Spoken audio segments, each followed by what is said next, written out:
Ladies and gentlemen, boys and girls, marks and smarks alike, we proudly welcome you to the internet's only wrestling podcast.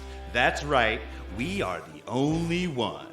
We want to welcome you to Pin the Champ!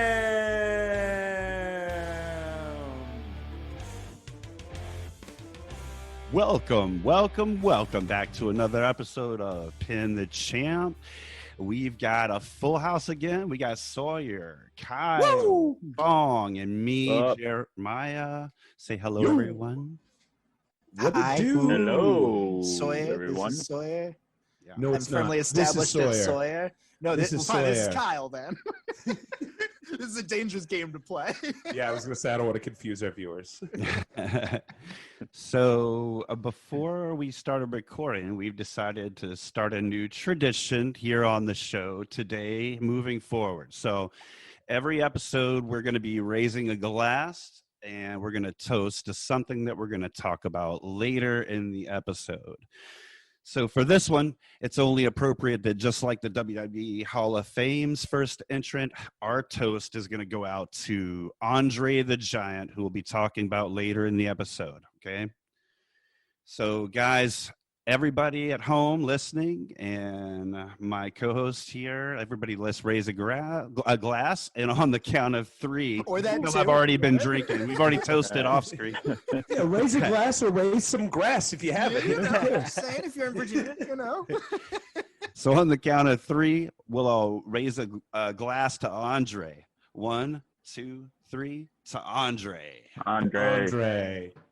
That's All right, guys. delicious. So today we're going to be reviewing the Raw from February 1st, 1993.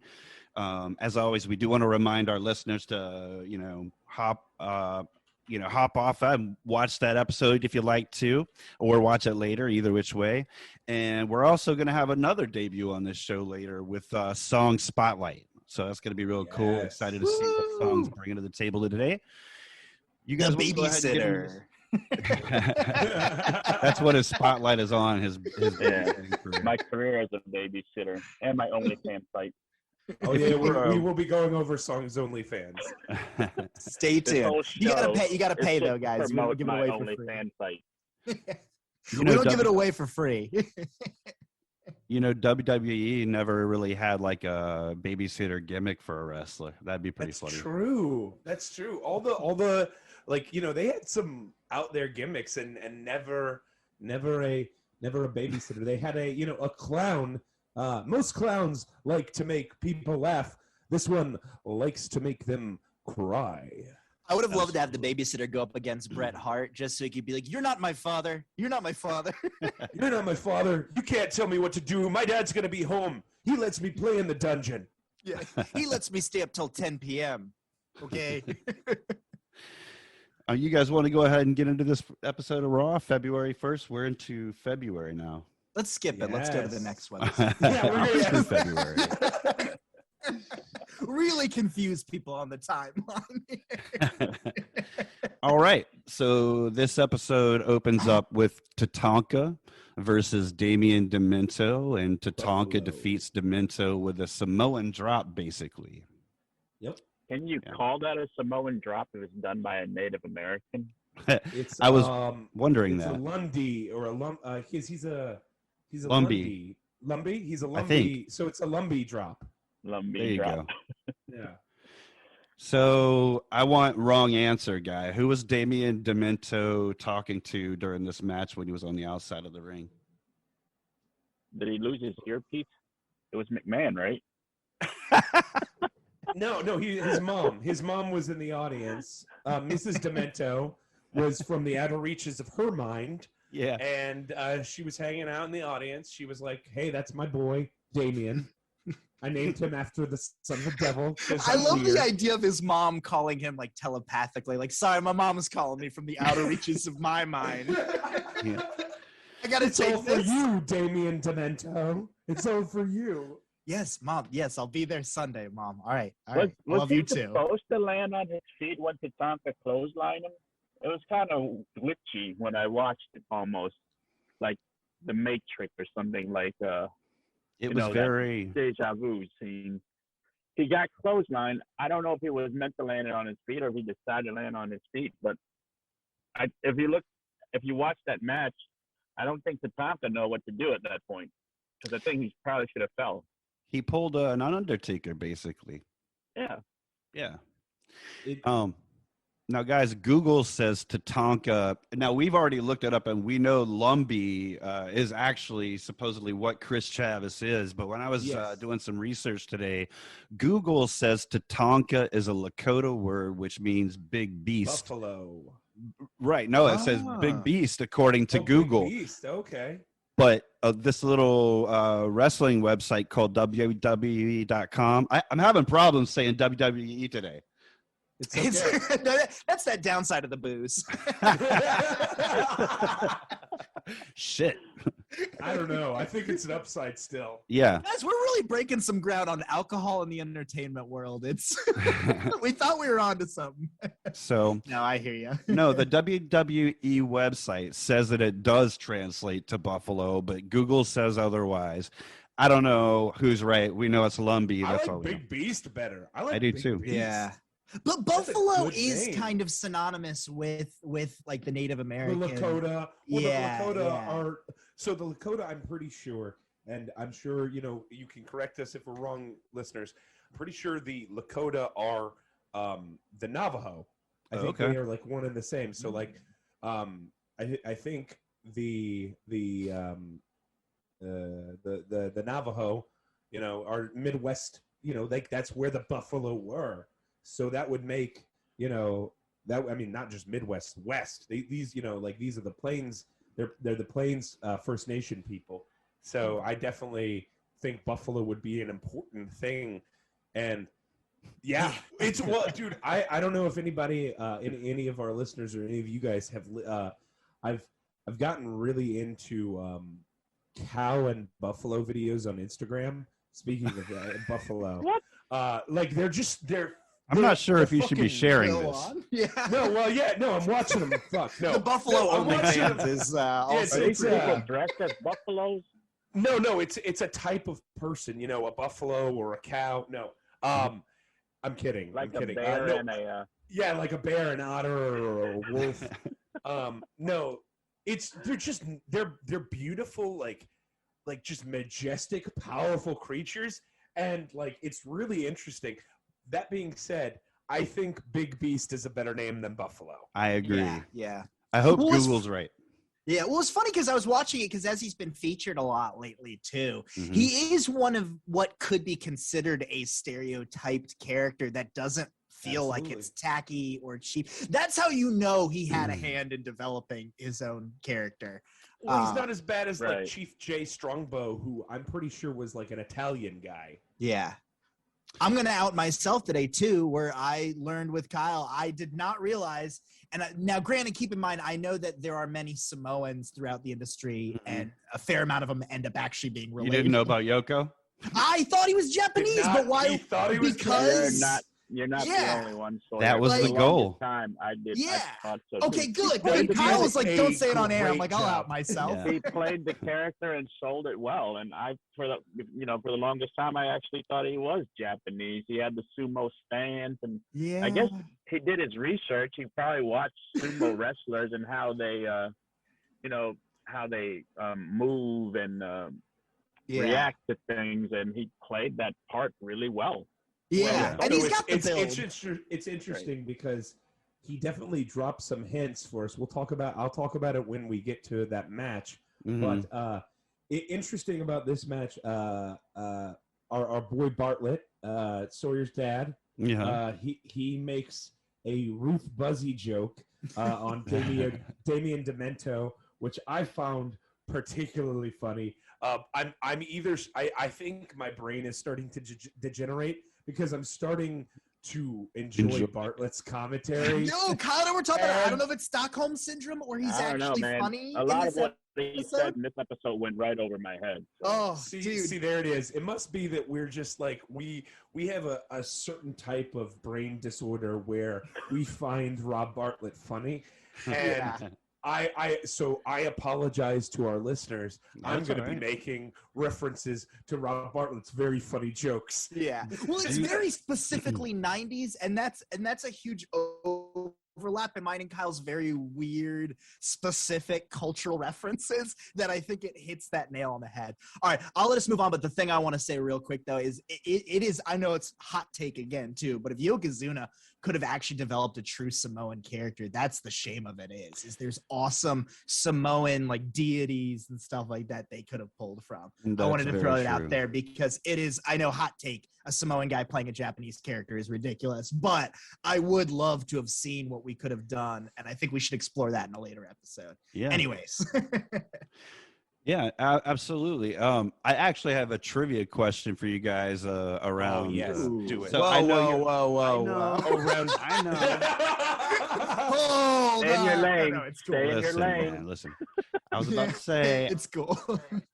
So, okay. According to ringthedamnbell.wordpress.com, who defeated Tatanka's undefeated streak? Don't The touch Boss those Man? phones. is it Bammer? It was Boss Man, wasn't it? Is it? I feel like it's probably not the case, but does Hacksaw Jim take him down in the following episode? No. No, that's Yoko. You guys ready to hear it? Yeah. Wait, who'd you pitch? I'm sorry, maybe I spaced He on the said- question. He said one more. Tatanka. It was, Oh, it you was did say Martel. Tatanka. It I'm was sorry. I Martel. thought we were still talking about Yokozuna. I apologize. No. Said Tatanka. No idea. I'll just say Rowdy Was it Roddy Rick Piper. I don't Martel? know. No, it was do you remember Ludwig Borga? It was Borga? Yeah. From Finland? A terrible mistake on their part. So he had an undefeated streak going, and he lost to Borga. Borga. How long was the finish? streak? How long was the streak? Do you know? It was pretty long. I remember that from being young, when I was younger. I Yeah. think it went like almost a year at least. I They think were it's still a longer- pushing the longer streak than a in this year. episode. They were still pushing the streak in this episode. Yeah. Got a few Um, streakers in this one, if you will. two things about this. Two things about this episode. One, at the 5-minute 26-second mark, the WWE Network shows a bald child, like a male pattern baldness child, Yeah. and it's just a weird looking kid. I thought that was really funny. And Tatanka looks like he's doing like the Heil Hitler salute. He absolutely I missed that. does. No, Yeah. that's his whole thing. Is that whole da da dun dun dun dun dun, and then he does that whole like, yeah, it very much looks like a That's Hitler thing. it's Man. like I need to. It's Yeah, so weird. Huh. Yeah, no, that's crazy. So I would, if you listeners, if you have the network pulled up, just pause it at 5:26. That child's really weird looking. I have That's a where couple of these. we rewound it like 3 times to be like, that child's bald. Hey, Sawyer, to answer your question, Bleacher Report said it was 173 straight wins for Tatanka. What? That's Goldberg-esque. Oh, I'm sorry. It's better than insane. Goldberg because Goldberg's numbers were bullshit. Yeah. Yeah. Why aren't people talking about this? So it was You know like what, guys? I am so sorry. I read that wrong. Just get at me on Twitter. I read that wrong. That Okay. was Goldberg's streak. Oh. I'll take did it. I don't nail care. that or what? I'm gonna start having Tatanka Wow. steal Goldberg's numbers. Who cares? Did I nail that shit or what? Gentlemen, little standing ovation for Jeremiah on that one. Right. Well, get at me. Songpole12 on Twitter at Songpole12. All right, we're getting off this Tatanka and Damian Yeah. Demento match. Anyway, Yeah. Tatanka beats Demento with a Samoan drop. After that, they cut to video of Bret Hart presenting to the American Red Cross an oversized check of $100,000. Yeah. After that, Vince McMahon interviews a returning Brutus the Barber Beefcake. So this is after the parasailing accident that almost killed him. During this interview, he vows to return to the ring. He talks about his parents dying, then his wife divorcing him. He sounds like a country music song, basically, guys. I said to Kyle, I love Brutus now. He's now like, I was like, I feel Sawyer this is a dude. Brutus mark. He Because is a I huge have Brutus these mark. kinds of weird tragedies like happen in 3 to me. Like I've been hit by a car. My like just not too long ago got tested positive for COVID and then my roof collapsed. And so, Yep.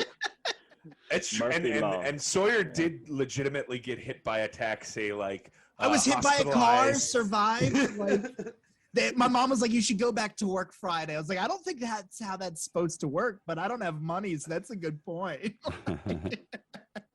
Yeah, I thought the Headlock on Hunger interview was great. I think Brett does that. You know, he just does that kind of white meat baby face so well. And the check looks great. Reverend Slick in the back. I think James Dudley is in the back as well. Vince McMahon's driver and personal butler, fixer, kind of everything. Very good. Loved it. Brutus returning. Whew. This promo. This promo is. It's see, I'm right in the middle. Yeah. See, I think it's both terrible and good. I think it's like. It's Brutus. I feel like has such great. He wants to be such a good wrestler. Well, leave it to WWE to basically turn his tragedy into, a Hogan promo where he's saying that the red and yellow hand of Hogan reached out to help him up. But it's actually, I read, true though. So like he lived with Hogan does that. When I got hit by a car, I woke up and he was standing in front of me, and I was like, "Oh." He told him, "Don't give up, brother." And I was like, "Oh, okay, weird." Gave him some vitamins and everything. So he said, "You hold on to the biggest arms in the world, and I'll take you down to Chinatown, brother." Yeah, and I was like, "Hulk, who's Billy Graham?" And he's like, "Don't worry about it," and then he ran away. Did you guys notice that Beefcake also said he's like, "I want to take on all comers, no matter how big or no matter how small." Yeah. I was thinking to myself, I was like, he wants to just like kick a little person across the road or something. Right. Oh yeah, dude. How much of that promo was true? All of it. All of it. Yeah. All of it. He got hit by a paraglider. Yeah. Yeah, he was jet skiing and a parasailer hit him. Dude, he was jet skiing. He got hit by these Florida. girls' knees and Wow. it caved in his face. He couldn't breathe on his own. He heard them saying shit like, this guy's not gonna make it. Right. He lost his whole jaw. Mm-hmm. It was crazy. Like if he you looked look it up pretty online, good post surgery too. And his wife left him too. Yeah, Wife left him. Yes, yeah. lost both his parents. Yeah, it was they nuts. turned that to a storyline. Wow.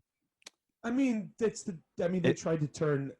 They've turned every death into a storyline of some true. type, They are death. The WWF can go dark, man. Well, Hey, that's kind of Carnage, Edge's. but the That's like Carnage, Edge's man. whole thing at this point. Edge's whole thing is kind of a comeback. I survived. I feel like, and Sawyer, like I feel like because you also majored in theater, it's kind of this, the show must go on attitude. Yeah. Like they have like this kind agreement, of even in death, like it's like I forget, like somebody said, how do you think Eddie would feel about them using his like death in a promo? And the answer was Eddie would love that. Yeah, Eddie would love to be a part of, like, because it's a thing that he loved, and so like as long I say this, and like as long as it's done well, I think these kind of things can be kind of good. Because like it does allow for that mixture of like, what do they say? Every good wrestler is just themselves cranked to 11. Yeah. Well, every good scenario is just a real life scenario cranked to 11. Right. Well, if you think about athletes, they do that too. Like in a lot of professional sports, if someone returns to the game, they're like, hey, by the way, like this is what they're coming back from. it's a trophy. They learned that Right. like the HBO stuff and a lot of that, like a lot of what you're talking about, Sir, has been learned from the WWE. Oh, You Exactly. didn't definitely. start seeing it till like the mid to later 90s because you started seeing it in like look at what MMA and boxing are doing. I don't want to get on too much of a tangent, but they are trying to make heels and faces Yeah. Mhm. in their sports. Conor McGregor, basically emulates Flair, I mean, Exactly. Oh yeah, no, I never thought about that, but you're right. He also Song, has I the think you were gonna McMahon say walk something. when he's going to McGregor. When he walks, he does the McMahon strut every time he walks to the cage, which is so idiotic to me. I love it. Yeah. It's so dumb. Well, I'm not a fan of McGregor. does it so make I He love you should do the not like him? bushwhacker strut. Does He it should make do you the bushwhacker. like him? There's a 'Cause lot of that's what stuff he's about going for. McGregor I don't like, but that's a That's whole nother. him I mean, doing his job. Yep. Because I that don't is think money. that's. That's I don't money. think that's McGregor doing his job. I think truly he's just a shitty person. Right. That too. That too. That too, I, but- I think it's a little column A, a little column B. Right. Song was talking about earlier how if Conor McGregor stepped to him, he'd put him in his place. Oh, That's choose to true. come at us. Well, I'm look, all for encouraging any celebrity rivalries Yes, on the look, show. exactly. I Come at us. remember when Song was our babysitter. He used to beat us up all the time. So I mean, I imagine. There you go. Yeah. No, I imagine will go on Song's doing record pretty right good. now. I'll take one for the team. I will hop in the ring with anyone that wants Oh, to God. come. Any celebrities that want to come on this show. All right. And I All have right. a head injury. Next match. High Energy versus Oh, Iron. real quick. Go ahead. Sorry. Yeah. You noticed during this promo, fans started booing Hulk.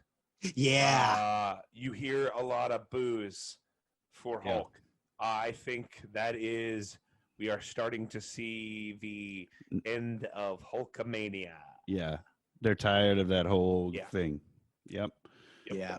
That's a good thing to point out, man, because that's the first return that you've got like a mixed audience where they're kind of like, we kind of like Brett, or we, we want to see Brett and Sean type stuff, not leg drop and Yeah, not atomic leg Clean. drop and big boot, Right. Which I'm realizing Bret Hart is basically the Wolverine of the WWE. He's both How's that? Canadian. He is like, you want him on every team. You're like, well, I'm not going to say he's not my favorite because he kind That's of is a everyone's. really good. I would 100% agree with that. All right, next match. Sorry. Yeah.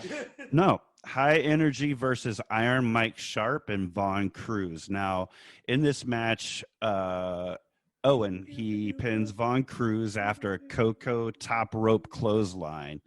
I wanted to mention, guys, I need to follow a lead. I found out that my dad's aunt was married to Iron Mike Sharp. That's What? crazy. For real. Oh God, Yeah. me and Sawyer were talking about Iron Mike Sharp. Yeah. It's this match is so good because it's a good squash match. Iron Mike Sharp is such a loud worker. Right. Like he does that like sorry, sorry to our listeners, but he does that that thing where it's a really old school kind of carny kind of like territory wrestler type deal, but it's he makes a lot of ring noise when he's calling spots. Right. So he's just, but like he has, I don't know anything about Von Cruz, but Mike Sharp was like a pretty decent territory name, You're right. and Well, Kyle and I play a for game now being called like for being Jobber. like 40, like he still had like he looked like the dad at the PTA like meeting who is like a little drunk who could beat your ass. Yeah. Well, Kyle and I start playing a game called Jobber or No, where I'll lean to him and it's sort of like a sanity check for myself. I'm like, Jobber? And I'm like, yeah. And this one, he was like, well, the other guy, yeah, definitely.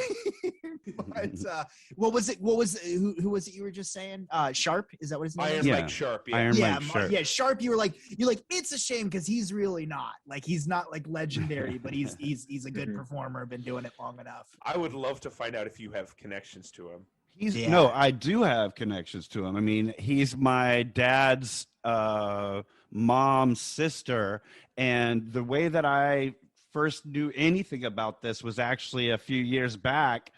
I was, of course, I'm a huge wrestling fan, so I was aware when Iron Mike Wait, Sharp what? died. Wait, what? Wait. Oh no, I'm messing with you because you said you were a huge wrestling fan. I'm sorry. Oh, yeah. Oh, gotcha, yeah. For So, a second, yeah. I was like, "Holy shit!" So, yeah, Jeremiah, we should do a podcast with you. So Iron Mike, yeah, it's okay. I stole your thunder. I didn't mean to do that. No, it's fine. Iron Mike, he passes away, so I'm seeing stuff about that online, and at the same time, this person who's a distant relative of mine named Dot is posting like pictures of Iron Mike, and I'm like, what the? And so I asked my dad, and sure enough, yeah, she was married to him. And so I actually, when I was talking to my dad last time, asked, I said, can you talk to her and see if she'd be willing to talk to me a little bit about Iron Mike? Yeah, you have to interview her. Yeah. That would be. That's pretty I cool. would love. Oh God, because I bet she has some stories. Because I Right. bet, because he was like a worker back in the Right. day. Like he was a guy who worked up until like, his end. He worked like and like. Fuck, that's so cool, dude. That's so cool. Yeah, Tune I in. hope it. Stay tuned, pinheads. This is where it takes off, baby. This is our end. This is our end, yeah. The dead, No, the dead that's jobber. dope, dude. Yeah, That's but I would awesome. love to talk to her and see what's up. But about Von Cruz, according to Wikipedia, his real name is Vito Joseph Lagrosso, is an actor and former wrestler, also known as Big Vito. Nice. So- Wait, like Big Vito, as in like from TNA, like I think the maybe, full-blooded yeah. Italians. I think might be him. Oh, Might be the same guy. No wonder that name Oh is familiar. shit! How about that? Yeah. The FBI. Wow, That's dope. that's fascinating. Right. Oh yeah, he's Big Vito. And, That's what's it? nuts. Big Vito, Nunzio and Vito, right? Graziato, yeah. But he was big- Graziato. Nunzio and but- Vito. Yeah. During this time, he was basically doing like a Baron von Raschke kind of gimmick, right? And he was pudgy, man. Like he was not like he was in the baddies, not full-blooded Italians. He was in the baddies in Oh. ECW. Well, that He seems was like a big waste of. ECW and TNA. That seems like a waste of an ultra Italian name. You need to put it in. Well, I think in the 90s and like I especially now, I think he probably, or back then at least, he would have probably had better luck with, like you said, Baron von Raschke gimmick rather than like doing something, because like I feel like your Italian gimmick didn't really take off till like the Jersey Shore type Exactly. stuff. Like that's when that really. And that's why it existed as a gimmick during that time, is because anything that was popular in culture, Vince is going to create one of the wrestlers around that. Yeah. But yeah, I also, during some research from this, I read a story about how I don't want to bring us down, but how Coco Beware's Bird Frankie unfortunately went out. It's not a story with a happy The ending. horrible death of Frankie. I did see an article What? about this. I didn't read it because I was like, oh man, that seems like a bit of a bummer. I want to hear about it though. Yeah. So it's okay. Well, it kind of ended up a fried chicken. There was a fire. Maybe I he don't died want to of. hear this. It was very dark. Okay. No, go ahead. Go ahead. I mean, that's really it. There was an interview where Coco Beware said that unfortunately he came to an early demise because of a house fire. But he also talked about how he actually got his gimmick with his wife's help, kind of like Stone Cold did. That whole like your coffee or your tea is stone cold, and he was like, that's it. But similarly, Birdman, Coco Beware, they were watching Purple Rain with Morris Day and the Time. They were on stage doing a bird dance, and his wife suggested the dance because it was easy. And you're wearing the Purple Rain. I wore the guys. I'm telling you, I'm psychic. I Kismet. don't know how these powers work yet. I'm still figuring them out. But go ahead. But yeah, she said the dance is easy. Later, she went to the pet store and took a picture of a macaw. And later, Vince McMahon had a meeting with Coco, and Vince was all like, "We've got to have you, buddy. You're a great high flyer. We want you to come on board." And so when they had that meeting, damn pal, you're great. I love it. Yeah. Vince asked Coco if he wanted anything else for his gimmick, and he pulled the macaw out of his pocket, a picture of it, and said, I thought you meant literal bird in his pocket. I was like, bold move, Coco. Bold move. He's like struggling. He's like, Vince, can we move this along? I got something to talk about. Yeah. So that's how he got his gimmick. That's awesome. And also kind of sad because like macaws live to be like 70. Yeah. Right. Like that bird would still, like when you buy a macaw nowadays or any kind of like parrot like that, You have to marry him. You have to sign. Yeah. You have to sign a contract being like, "I'll leave this to somebody in my will," because It's basically human. It's borderline human. it's borderline human, and that's why It's like owning a dolphin. Yeah. the most delicious of birds. Dolphin. Dolphin, the most delicious crazy. of birds. Yeah, that's All right. crazy. Well, because I the crazy thing is, I mean, as someone who's like lost a pet, like due to unforeseen circumstances, like, damn, that breaks my heart. But that's awesome about Morris Day and the Times, because they're one of those things, like I'm a Kevin Smith fan. So I feel like that was like my introduction to them as a group. But like I've always really like in the past few years been getting into Purple Rain and everything. So I had no idea that was connected to Coco Beware. Yeah. Man, that's crazy. That's so cool. It explains a lot. It seems transferable. It's kind of cool to see how real life creates these characters and how they become like household names. Oh yeah, all wrestlers take note. Listen to your wives; they're gonna. I was just about to say that just goes to show you how important listening to your partner is. Yeah. Like, right. Also, there, half these women are like, I don't give a shit about what you do, but try this thing. It seems genius. You're welcome. It's funny that you say that because Pui said you should start if you want to, you should be a commentator. You should start a wrestling podcast. Do it. Yeah. You want to do it. Yeah. I look So forward what to does the your wife episode tell you do you with to do? Pui. You need to do a Valentine's Day episode Well, with her. definitely. I think it'd be adorable. Absolutely. Song, what does your wife tell you to do? What does she? what kind of advice does she give you? Oh, she just say, bring home the money and we'll be good. You haven't broke the news to her yet, have you? Sorry. No, I haven't told her. That's I why quit he's my doing job the to become a OnlyFans. full-time podcaster. We're broke. And OnlyFans. He's got to do the OnlyFans to bring home money. Well, because He convinces her because of that's for the COVID, podcast. there's not been a lot of babysitting gigs coming in. So For after, our That's listeners sort at of home, every club. time we mention Song as a babysitter, take a The drink. babysitter. after this, we get a clip of Doink the Clown beating up Crush with his fake arm, and Vince McMahon lets us know that Crush is going to be back soon. So this sets up the Doink versus Typhoon match, and pretty straightforward match. Doink ends up rolling up Typhoon with a handful of tights. I love the fact that Doink is such a good technical wrestler. Oh, yeah. Agreed. Also, one of Bartlett's better jokes is the 12-step program when he's addicted to throwing a pie. That was I checked His, that. he is such a great technical wrestler. Like his like wrist lock looked fantastic. His grabbing the single leg takedown, everything just looks so good when he's doing it. It's like, why would they put this guy with such a bad gimmick? He's such a good wrestler. Yeah. I'll disagree with you on that song. I think the evil Doink, the most clowns song like to make children laugh. Right. Doink likes to make children cry.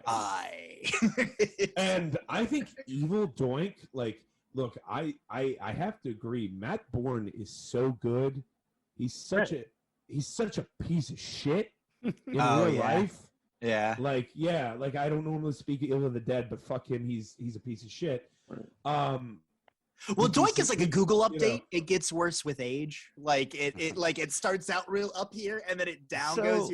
You'd think you'd want to reverse the career. I disagree with that, Sawyer. I feel like I was before Kyle was talking. I was actually going to mention. I feel like I wouldn't be mad if Doink had like a new character, like if one of these guys that aren't getting TV time turned into Doink. Dude, I mean, I think it could be, as long as it was a good technical wrestler, I think it could be as relevant today as ever. Just a crazy, villainous, Joker-like clown. It's it's a Dink didn't gimmick do it that's for gonna you? go nowhere. You know, when they saddle you with that gimmick, it's not gonna go. You might get a couple wins under your belt, but after that, that's it. You're just Yeah. gonna go right back to jobbing. I Well, think at the end of the day, the think- problem is people don't like clowns. Even people that love clowns don't love clowns all that much. Yeah, I don't like clowns. But Do go you ahead, I'm think- sorry. Do you well, I think think that. Go ahead. Go ahead, Kyle. Oh, sorry. Yeah. I was just gonna say, like, I think to both of your points, I think that I'd love to see if they, like, if you could trust them to do it, like, kind of like what they're. I feel like the Fiend is kind of a modern day Doink in a lot Agreed. of ways. Agreed. And He's I just feel so like good. well, and I feel like they've done it in the right way. I feel like if they tried to do a modern day Doink, It would they be like would that. they would get it right for maybe 3 weeks, maybe a month, maybe even through a pay-per-view. And then they And turn him then- face. Exactly. Oh, wait. Exactly. And they Hold ruin on. it. Hold on. A brief run, and it is a shame because you're telling me if the guy sucks in real life, I can understand. No need to bring him back. But it would be great if he had Oh, he's a dead. short-term. Oh, he's dead? He's dead. Even better if he returned then. Even more amazing. But that would be crazy to have him team up with Wyatt. I know it can't happen, obviously, now, but that'd be Well, crazy. Doink's one of those guys you could bring back fine with a different person. As a matter of fact, Oh, back in the absolutely. They day, did it all the Doink time. was played by several people. So That's right. That's right. yeah. So I mean, it's something you could do if you really wanted to do it. It'd be pretty cool, right? Yeah. I have a question. What's y'all's opinion on this?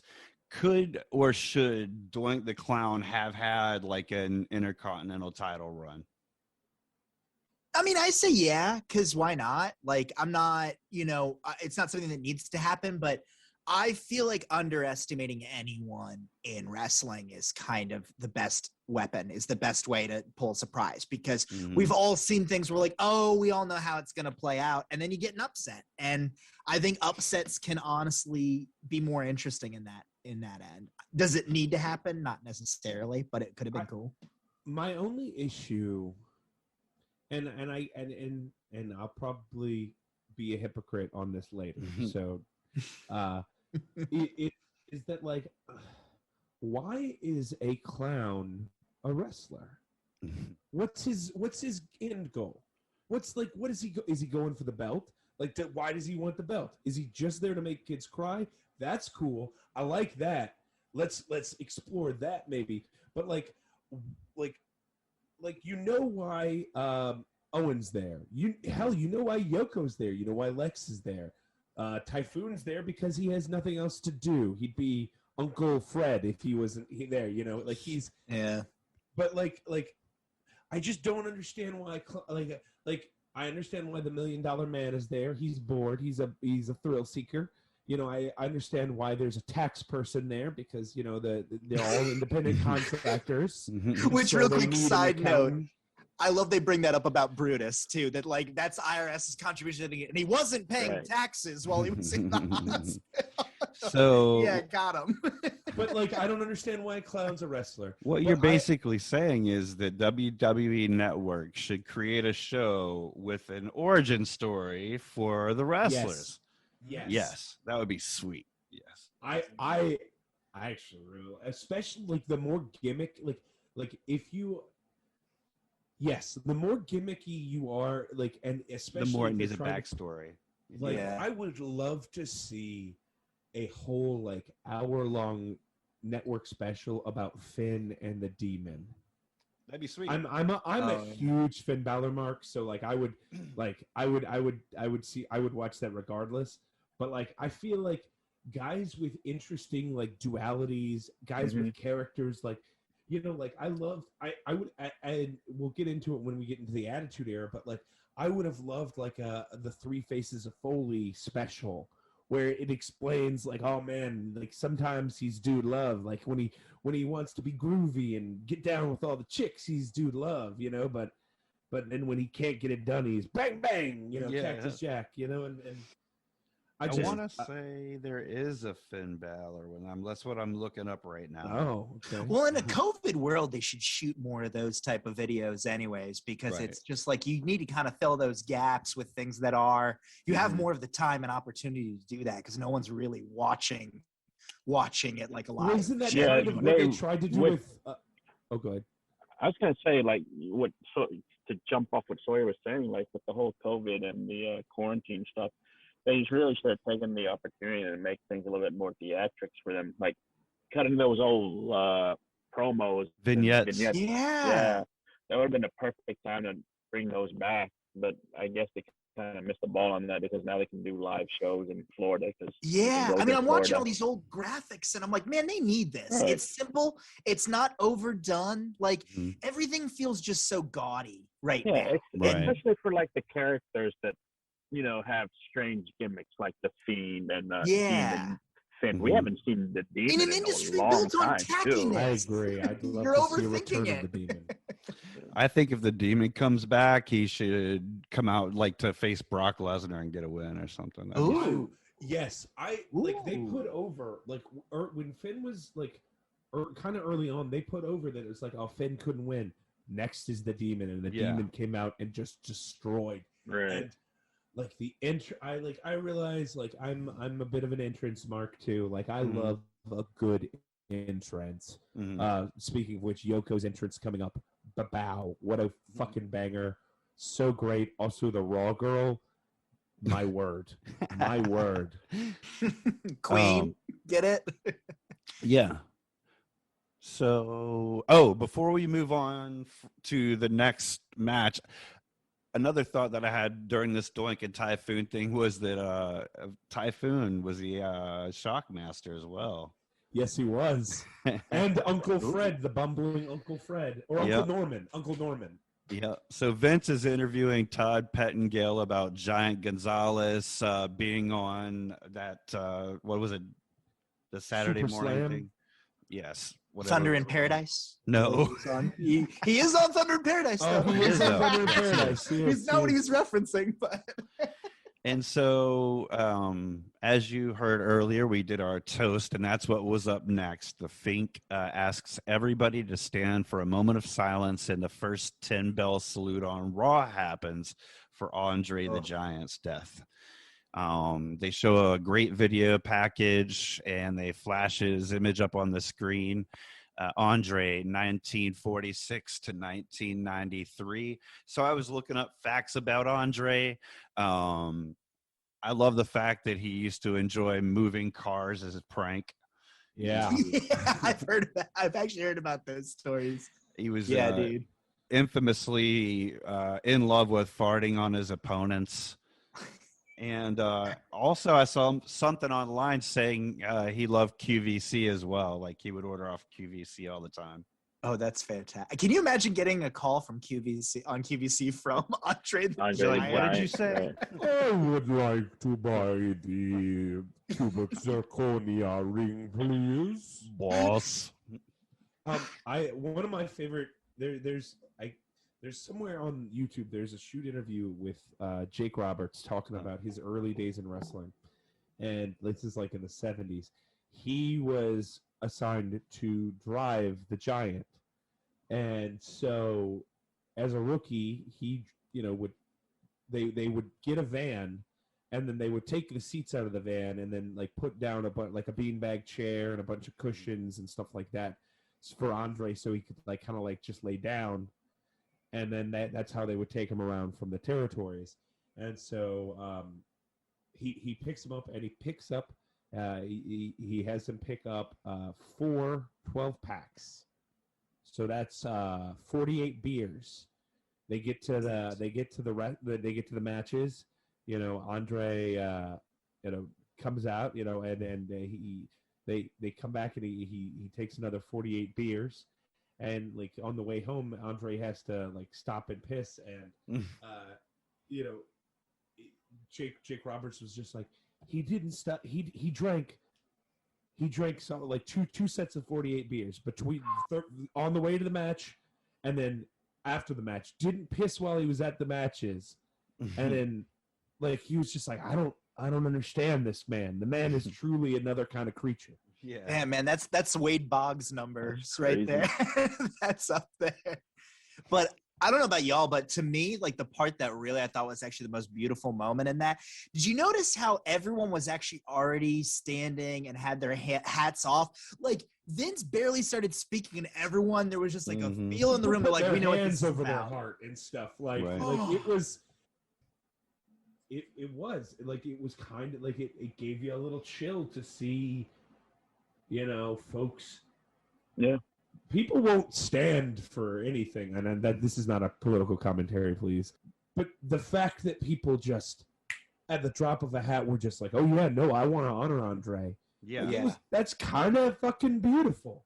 Well, it's different too because nowadays someone passes. You look at what was it, Brody Lee? Like you get instant. What I mean? That was pretty incredible too. Though. It's beautiful in a different way because it can happen faster, and fans have the option to be like, hey, that's that stuff that you're like, man, they are kind of like gods because millions of people are coming to pay their dues. Right. Yeah, I mean, like even though I knew that Andre the Giant passed away, I didn't know in this episode they were going to pay tribute to him because it's been so long for me. Oh, so when that happened, I was like, oh wow, a little bit of chills there when they first showed the photo montage.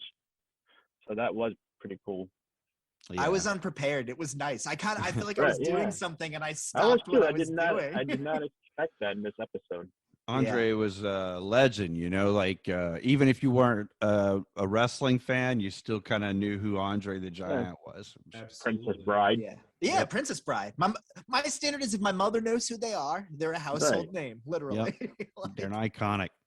Yeah. So after that, a 505-pound Yokozuna with Mr. Fuji faces Bobby DeVito. I think that was his name, the actual jobber. Danny DeVito's son. Yeah. He didn't even get a graphic. Yoko wins this as usual with a bonsai splash.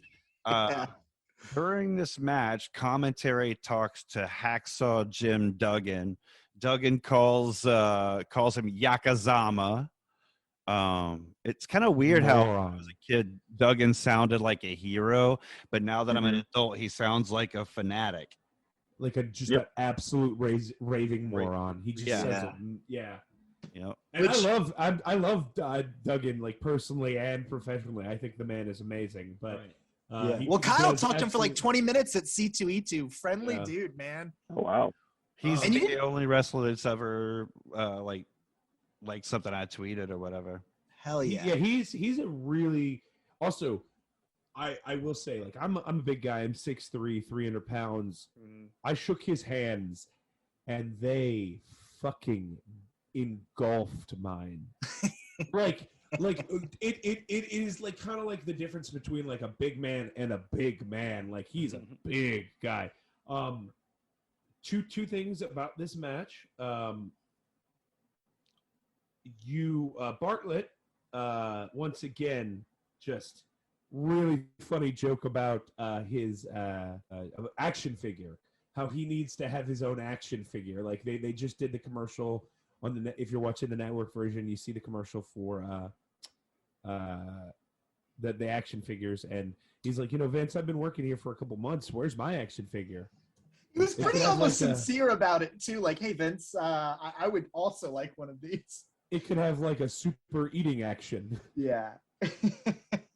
Which also right after that break too, they had the Slim Jim commercial as well, which have been in all these episodes we've been watching because you got Macho Man there. Yep. But I think you get a genuine laugh out of Vince after a Bartlett joke, and I think it's the first genuine laugh where he says, for all the other meat that you don't want, or there's Slim Jim when you're all out of normal meat, and you actually hear I think a genuine part of the cow the meat comes from. Yeah.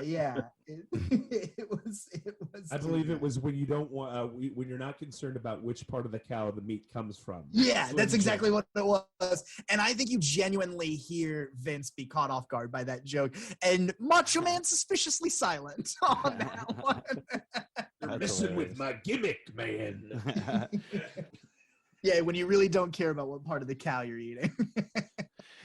So after that, next Vince interviews tag team champions Money Incorporated, IRS, and Ted DiBiase. Vince actually mentions that Money Incorporated asked for this airtime. DiBiase, he recites Humpty Dumpty in reference to Beefcake's shattered face. DiBiase answers Beefcake's challenge and says either of them will face him. They flip a coin, and DiBiase says he wins. Jimmy, Mouth of the South Heart, he comes out and he says that this is all a silly idea. And DiBiase just says, hey, it was recreational. They're just having fun. So this is kind of setting up things for... Oh, man, it's recreational. It's not a big deal. Yeah, it's recreational. Yeah. So, yeah, this is basically setting up, the whole, I guess, tag team championship. Yeah, tag title match, right, between Money Inc. and Hogan and Beefcake. Yep. So that Who and has also 3 nicknames, mind you. I realized today he has 3 nicknames when you think about it. Ed Leslie, Brutus. Barber Brutus Beefcake. is what Hogan would call him, like Brother Brutus. Yep. Beefcake, that's when somebody's a handsome, sexy boy. Mhm. Yeah. And Barber is actually his career. He was a professional barber, but not really. He couldn't cut hair. He could cut tights though. Not with He those was- scissors, though. Those he was- shears he brought out. No Oh. one's getting near my hair with that. WWE never shies away from a prop gag. Like it literally Oh, my was, he goodness. just walks out there with it. And Bartlett has another zinger where he's like, looks like he used those shears on himself, which actually caught me off guard. Sorry, go ahead. Go ahead. No, I was just saying that actually I had heard that Brutus Beefcake didn't like his gimmick. When they came to him with the barber gimmick, Mhm. he was not having it at first. He was Oh, very wow. against it. He didn't want to be strutting and cutting. He didn't. He thought it was not going to go over, but then it did, and he was like, all right, Yeah. To be So- fair, we have a better barber now, all things considered. No offense to my boy Beefcake, but Yeah. it is like you can't compete with the current running. Real quick, I just want to mention that those tag team titles look awesome. They're the Back best then. ones. Just I love black 'em. straps and So gold good. plate. Yeah. They need to bring that back because I really hate these giant coin tag team title they have right now. It's Yeah. so Agreed. ugly. I agree totally. Those were the best tag titles, the ones that they were holding. Yeah. I Beautiful. like that oval, like not oval, but it kind of almost like a It's like- plaque. Yeah. Yeah. Like It's almost really good. rectangular, Yeah. It's like round with rectangular. rounded rectangular. Yeah. rounded edges. Yeah. I think it said like world on it, Yeah, it did. And Yeah. I think it had a globe. Yeah, like Globe. the globe Mhm. icon in the middle. That thing was cool. Yeah. Anyway, so yeah, Money Inc. is basically out here taunting Brutus, saying, basically I'll just tear your face back apart and all this stuff. He got the Just being- poem wrong too. He said all the king's men and all the king's horses couldn't put Humpty together again. I was like Ted DiBiase, are you a moron? Like, Which has I all was- that money made your brain smooth, Ted? Come on, like it's not a hard poem. it's also interesting because there's a lot going on that's very anti-capitalist at the time with wrestling, which shows a very different Vince, if you will. Like it really is. Oh, That these guys are not anti-capitalist, Sawyer. So two things: $1 Million Man is supposed to be Ted Turner. It is. Oh, his- you don't say. Yeah, I'm sure you knew that. It was a very subtle joke, but And go then on. Erring our shyster is because Vince hates paying taxes. No, but Right, that's what I right. mean. They're it's because that's the thing is IRS is doing IRS. His whole thing is like, oh, and also he's not paying taxes. Like, thanks, IRS. I'm glad you were here. I don't think in wrestling history they've ever had a good millionaire or wealthy character. Can you guys think of any? I enjoyed Babyface. that's what No, I mean. but I think DiBiase is the only baby. one I that mean does it. babyface. Sorry, when I say good, I mean baby. Oh, Oh. a hero. I That's- don't know yeah. about a baby face, but have you guys seen Cameron Grimes and what he's doing now? No. Cameron Grimes No. in Is he a NXT. millionaire? Yeah, he's the $1 Million Caveman. What? Because in reality, he actually, that Oh, whole is he the guy game. who won all the money GameStop. on GameStop? Yeah, he actually legitimately got rich off of GameStop during that whole thing. And so he decided to change his gimmick to the $1 Million Millionaire. Caveman. Oh, wow, that's awesome. insane. You need to be That's watching so that. weird. It works, man. No, I haven't Oh. seen him since that zombie match he had with Loomis. That's the last time Dude. I saw him. Yeah, that's funny too. But this $1 Million Caveman gimmick is pretty hilarious.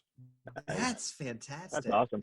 But Yeah. that serves my point. Is I feel like all like Vince still paints the wealthy as villains, which is interesting because Because he knows the truth. He knows he's a the villain. truth. Yeah, That's he knows. true.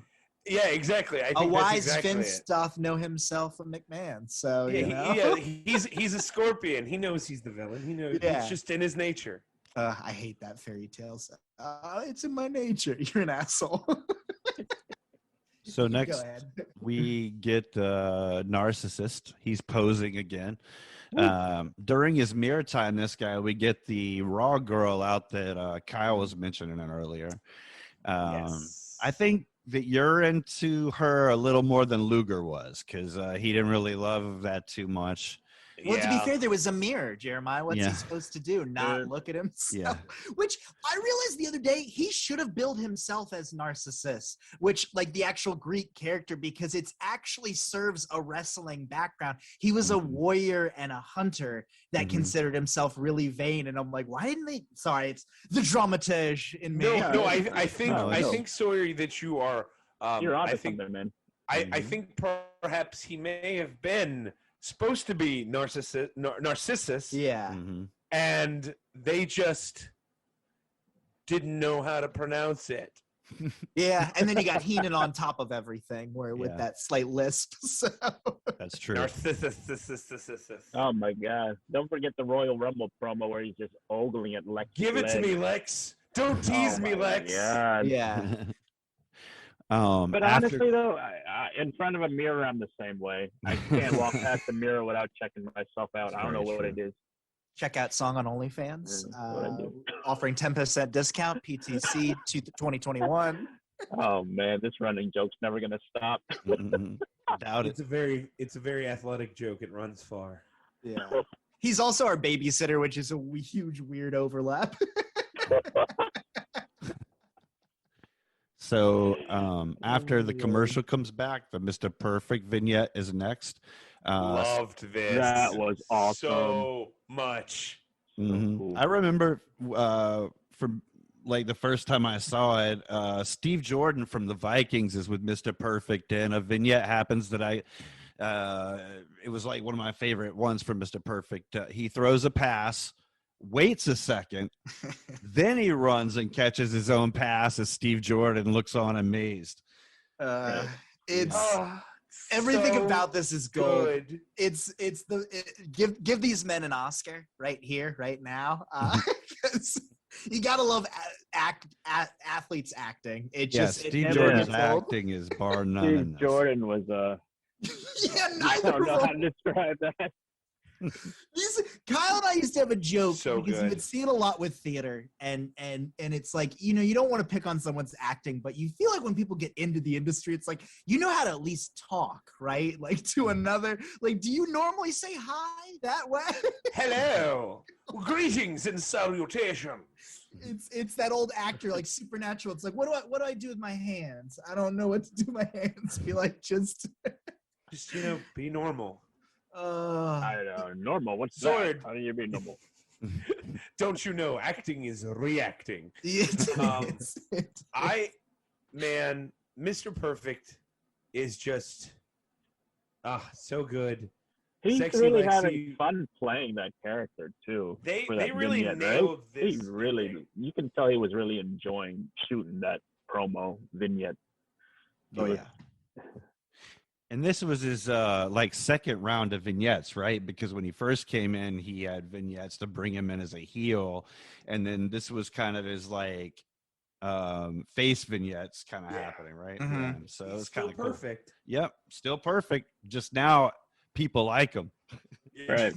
Well, For he being just perfect. back How to Ric perfect he Flair. is. Remember? It's not as poetic as Brutus Beefcake staring into the sun, though. I will No. I will say that. That is one thing he said. He was like, I was walking on the beach staring into the sun, and I was like, yeah, I could see Brutus walking on the beach staring directly into I don't the know why sun. people like this. This hurts a lot. Like, Oh, my eyes hurt, Hulkster. What am I doing? and I'm a tough guy like you, Hulk. I'm Which, All by the way, see now is red and yellow.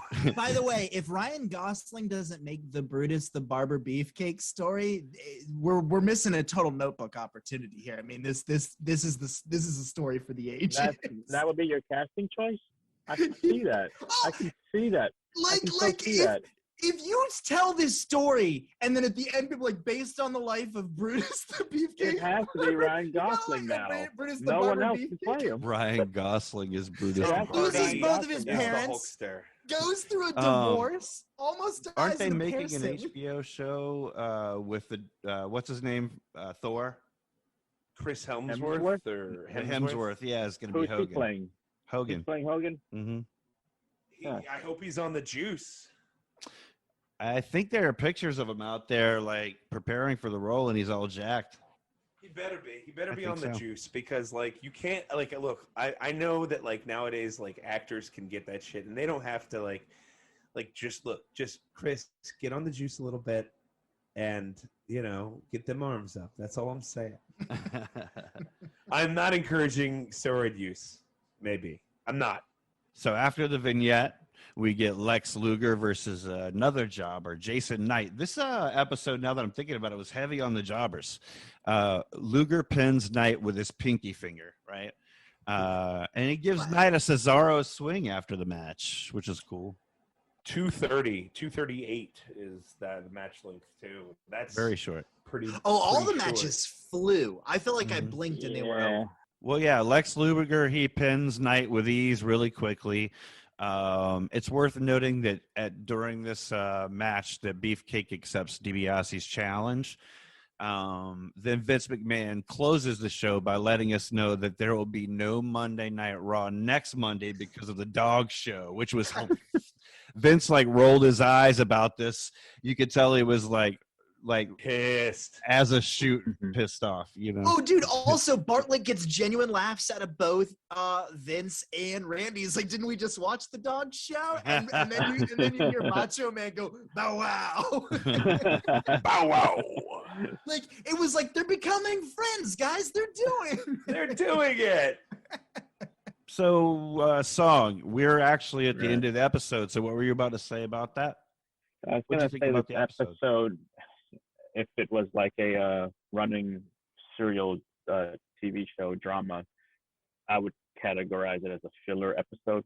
Yeah. Because we just had that epic episode last week with the Flair and Mr. Perfect winners leave the Federation match, and then this episode was a little bit of a letdown because it was like you guys said, it was filled with jobbers, and there was no superstar versus superstar match in this episode at all. It was all just like superstar versus jobber. I mean, maybe you can say the Doink versus Typhoon match was probably, but Yeah, that's the other only than one. that, yeah. it was We've been all kind of jobbers. spoiled up until this point, which That's makes very sense. true. That's very true because we had the first episode, which 2 episodes later we got the Royal Rumble, and then after the Royal Rumble we got the Perfect Flair main event. So Yeah. we've been very spoiled with these reviews. And this is episode 4, right, for them in terms of Raw? Like this is their 4th episode. Yeah, I think this is an episode of anything like a drama is like this is where you take your breather before they probably lead up to something a lot bigger. Well, it's like 3 episodes is a trend. So if you hook people for 3, you're like, this is what you're going to get. And you did not get it, but you get a little, like a Diet Coke version of what you've been getting. For the Hey, last so they actually opened the show with Tatanka versus Damian Demento. He was pretty much a jobber, but he was kind of a Demento didn't even get an entrance. He is a jobber, not pretty much a jobber. He is a jobber. We're not debating. Yeah. If We've you want to glossed debate over that, that I can Demento break back my match high to school date. debate notes and take you to task on that. Oh, Oh. whoa, that The was. babysitter setting down the rules. I know somebody who's juicing. So fucking You want the juice? The juice. very aggressive today, Song. He literally is sucking down a beverage right now. What is in that?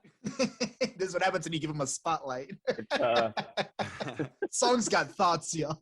Yeah, so that's a great segue because Song does have thoughts. He's even putting a different light on himself. This is going to be called Song Spotlight. I love it. All right, Song, what you got? what I got. So I'm putting my spotlight on today on a match we both saw. I'm doing versus Typhoon. I'm gonna put the spotlight on one Mr. Fred Ottman, Mm-hmm. known as Tugboat or Typhoon, or infamously known as Shockmaster, which you Yep. guys brought up. A little fun fact about him, if you guys don't know, he's actually the uncle-in-law for Cody and Dustin Rhodes. Mhm. He was married to Dusty's sister. So there's that. That and then explains a lot. right. He was, I guess we can call him a local boy. He was born in Norfolk, Virginia. I mean, we're only 2 hours away. So, Hey, that's my hometown. That's where I'm what do you from. think? Local boy or? Yeah, I was gonna say we'll call him local. I would say local. I think so. So that was pretty cool. That's one of the main reason I decided to spotlight him. Somebody from Virginia. And then he was trained by Boris Malenko, which I didn't know until I didn't know looked it that up. either. Do you want to guess who he's the father of? The Boris X-Man, would be Malenko. Dean Malenko, right? Dean Malenko, yep. The Yeah, man of a Dean thousand Malenko. Yep, we holes. all got it. Yeah, Thousand We, holes. all three of us knew it. Yeah. Hey, so since he's from Norfolk, should we like go to Norfolk one day and do like a guerrilla style Find out documentary and try to hunt Dude, down people who You know what would be really cool if we can And do an eat episode USS from Norfolk. Smart Mouth Brewery. You think they'll let us? I don't know, maybe. That'd be Maybe. really dope Yeah. because that's gonna combine my two favorite things: beer Beer. and wrestling. And rest. Ooh. I like Right. it. I wonder if he took the name Tugboat because he's from Norfolk, where they have a lot of tugboats. Hey. Right. That's where the naval bases are. I'm sure a lot of his character has to do with that because he had the sailor outfit Yep. before he, turned face. I mean, before he turned heel. And yeah, go ahead. Sorry. I thought he was a village person. I thought you were gonna say In that he the already had the Navy. sailor. Yeah. I thought you were gonna say he had the sailor outfit before he became a wrestler. I was like, Oh, oh, yeah. that didn't look like a uniformed. Like that's Right. No, issued that's to him by definitely the not government. Yeah. That's definitely not a naval uniform, but the character itself definitely. Yeah, can tell Tatanka's because the of one between Boss Man and the Tugboat's the one in between Tatanka and Boss Man up there in the Village People. Oh. Yeah. It's kind of funny because we were talking about how he was trained by Boris Malenko, but storyline wise, he was brought up and trained by the Hulkster, Hulk Hogan, Oh. Cool. which made no sense. So he came in as a face. He played a face for about a couple of years from it looks like from 80. Wait, we're thinking. He turned heel in 91, so from 89 to 93, he was face of Tugboat. Then he turned on the Typhoon. Bushwhacker. Yep. Yeah. He turned on the Bushwhacker in a six-man match between the Bushwhacker, him, and Earthquake, and who were the other? Who were their teammates? Bushwhacker. Dino Bravo. Is that what it was? Was it, or was it the Mounties? It was the Mounties came along later, maybe. Maybe. I know the Mountie was out before the Mounties. Right. I know he was team of Bushwhacker, and he was facing a team of Earthquake and another tag team that he was wrestling. But he turned on the Bushwhacker and helped Earthquake team win the match, and that was his heel turn. And after that, he changed his name from Tugboat to Typhoon, and they formed Natural Disaster. They started out as a heel team, and then they were managed by Jimmy Hart. Mm-hmm. Nice. And eventually they made a face turn when Jimmy Hart went and managed Money Incorporated. So they had a feud for the tag team title, and they did. He did win. Like the only major title he did win in the Federation was that tag team title as a member of the Natural Disaster. I actually like the Natural Disasters. I thought they were cool. I love them. I thought they were great. I enjoy a giant team, a giant tag team that just dominate. What makes me disappointed how the WWE treat the AOP, because I love it if they can get like two big guys together to just dominate that division. What even happened to them? I don't know. Weren't the AOP super like dangerous? They were. Oh, they weren't safe to work with. I did. Yeah, that's what I heard. Like I heard that they were not safe to work with. That does sound funny. familiar to me. Well, you know, we say that when they made the main roster. Nobody said that about them when they were in NXT. It's almost like, to get off the tugboat for a little bit. It seems like with the Federation, like during NXT, no one can do any wrong there, and as soon as they jump to the main roster, it don't work.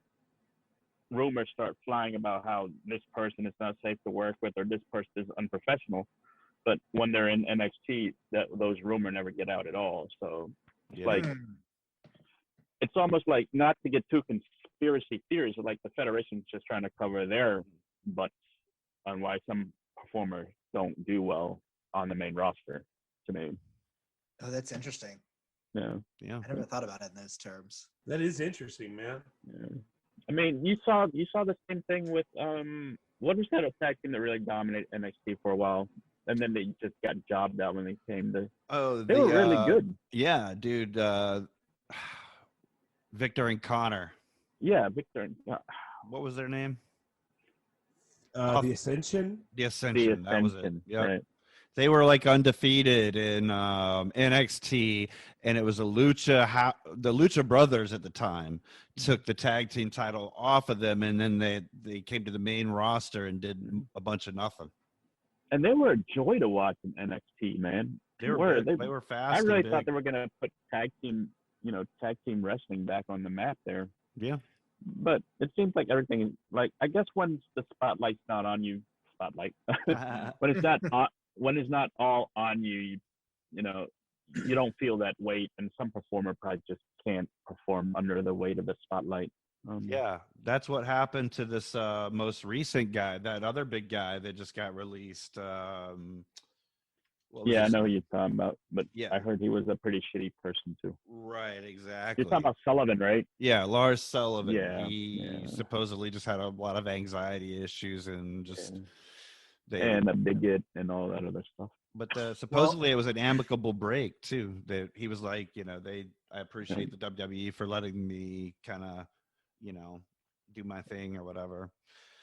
Yeah. Is that the end of the spotlight? You got more? No, I want to just bring back the Shockmaster debut. Yeah. If you guys haven't seen it, please go to YouTube. So funny. Just search Shockmaster WCW debut. They had a talk show with Ric Flair was hosting. I think it was Flair for Gold was the name of the talk show, and they were hyping up War Games, and Sting, Davey Boy Smith, Dusty Rhodes had a secret partner that Sid Vicious team didn't know about. So on this episode, they decided to bring him in so the background is supposed to come out just busting through a wall. They have busting through a wall like the Kool-Aid Man, supposed to be. His costume was hilarious. It was a stormtrooper mask painted purple with rhinestone to make it look like it was glittery, shiny, and glistening. Yeah. Oh, I remember. I've seen this. Yes, I remember. Yes. I actually know exactly what you're talking about. I've seen So this. bad. He's got like overalls on or something, or Not oh, he had Is just it jeans, and jeans? then he had like these a black vest that's just Oh my and no god. shirt. So black vest, no shirt. So he busts out through the wall. The top of the wall broke, no problem. The Mhm. bottom of the wall there was a 2x4 that didn't break. So Mhm. he just trips over and fell, and you can hear Booker T or Stevie Ray, one of the two, just saying he fell on his ass. He fell Yeah. on his ass. The audio didn't cut out, so Nope. yeah. So that's actually, unfortunately, is what he's known for. But a lot of the stuff I read say he's just, it doesn't bother him now. He gets the laugh out of himself. He actually, when he does these con or wrestling convention shows, he actually has the helmet with him Nice. so fans can see it. Yeah, so he's yeah. So that's my spotlight on the tugboat. One of the funniest things about that whole thing is when he falls and the way his helmet just kind of rolls nonchalantly off of his head. Right. Like, hey, that's Absolutely. tugboat. Right. We weren't supposed to know that was Nope. tugboat. That was So awesome. what do you guys Dan. think? Yeah. Yeah. I was remember amazing. tugboat. Yeah. Sorry, I like found an image, I think, of it, and I'm trying to get it Oh. going. Yeah. I was just, so Anybody out there, please just YouTube it. Is worth the 2 minutes. It's so funny. yeah, that is one of the most infamous segments ever in wrestling history. It was hilarious. Is everybody y'all looking it up now? I think Yeah, so. sorry, I think there we're was some all- stuff. I also Yeah, at the I'm same wondering time, I was why, like, like, I was also like everybody enjoying what reacts Psalm to- was doing, and then I was like, let me get this going. I don't know if that's the right image of what you're talking about, but I did find it. Because the problem is I'm like, well, I can't search Vader mask because we all know what's Yeah. going to come up. What you're going to get a lot of Right. Just results. that all are you got to very- do is type Shockmaster. Shockmaster. Yeah. But I got it. Yeah. There, The stormtrooper helmet, like with rhinestone. It's And isn't Ole Anderson doing the voice? Yes. Ole And he's Anderson. Yep. giggling the whole time. It's too good. Well, because you love when you're in an industry that's this silly What to was begin their plan? with. Was he gonna wrestle in the helmet? Who knows, man? I think the plan. No, he wasn't gonna wrestle on the helmet, but they didn't want to like show us who he was at that time. He was just gonna reveal himself at War Games, but somebody decided to put a 2x4 in the bottom that wouldn't break. Plus, cocaine's a hell of a drug. Is what it is. Cocaine is But I think that's also the $1 million question when it comes to wrestling. Yeah, what were they thinking? What was the plan? What were they thinking? Oh, to that, Kyle, I say doink. I think it's just like you asked earlier. It's come full circle. he actually you mind if I just read a quote he Yeah. had about that situation? Hmm. This is what he said. They put me in a stormtrooper mask, which was painted and covered in glitter. I couldn't see a thing. I got the wall and put my hand up like a double axe handle and bust through. The top broke perfectly, but the bottom didn't give. The momentum took me through the wall and to the floor. So he's laughing at himself now, which is, you have to do that. You have That's to laugh at awesome. yourself. Well, it's like a right? Chris Farley sketch at that point. Or I mean, for Titus. most- Right. Yeah. And we look at these guys most of the time like superheroes to us. And when you see them fail and they can laugh at themselves, that's, it's good. It kind of break that fourth wall a bit for us. Let us know what's going on in their mind when this is happening. Hmm. Well put, man. Well, thank you for your spotlight. That was an awesome first spotlight Great song job, man. on Tugboat Taylor / Typhoon / Ottman. What am I missing? The uncle. Fred Shockmaster. Ottman. Yeah. Okay. Taskmaster. Yep. Taskmaster. Yeah. Shockmaster. No, Shockmaster. Shockmaster. Yeah. Taskmaster was Kevin Taskmaster's Sullivan. a villain from Yeah. from Marvel. I Yeah. was gonna say a different Marvel character. Oh. Was Sullivan Taskmaster as well? He was. Okay, Yes. I was just making sure I wasn't imagining that wrong. Well, that's Nope. the thing. We're all dorks, so we blend in the wrestling with All the of it. comic world all the Yeah. time. Yep. I don't know what you're talking about. I'm a cool guy. All right. Except Kyle. Kyle's the coolest of cool.